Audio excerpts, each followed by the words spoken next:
Adlaw karon nga Martes, sulod sa ikaduhang semana sa Pasko sa pagkabanaw sa atong Ginoong Hesukristo.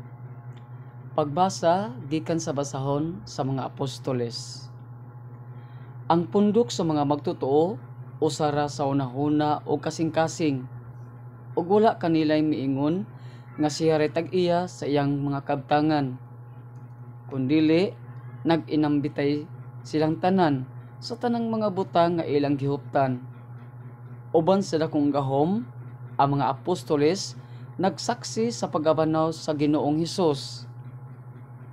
Ug ang Dios nagpanalangin pag-ayo kanilang tanan. Walay usa kanila nga nakulangan. Katong may mga uma o mga balay, nagbaligya niini. Ug ang halin gitugyan nila sa mga apostoles. Gibahin-bahin kini sa mga apostoles sa tagsa kanila, sumala sa ilang gikinahanglan. Ug mao nga si Jose, usa ka Levita nga taga Sipre, nga ginganlan sa mga apostoles ug Bernabe, nga sa ato pa ang magdadasig, mibaligya sa iyang uma, ug ang halin niini iyang gitugyan sa mga apostoles. Ang pulong sa Ginoo. Salamat sa Dios. Pagbasa gikan sa santos nga ebanghelyo sumala ni San Juan. Himayaon ikaw, o Ginoo.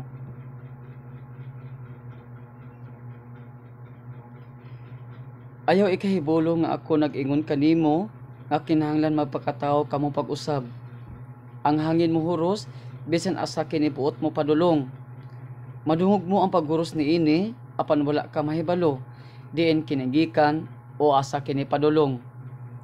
Ingon usab niini ang tanan nga matawo pinaagi sa espiritu. Unsa man pagkahimo niini?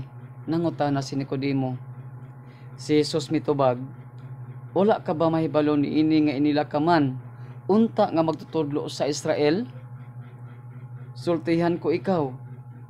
Gisulti namo ang among nahibaluan ug nagmatuod kami sa among nakita. Apan wala ninyo dawata ang among mensahe. Kung dili ka mutuo sa akong gisulti kanimo, may tungod sa mga butang niining kalibutana, unsaon mo man pagtuo, konsultihan ko ikaw, may tungod sa mga butang sa langit. Ug wala pa'y nakasaka sa langit, gawas ni adtong nanaog gikan sa langit, ang anak sa tao.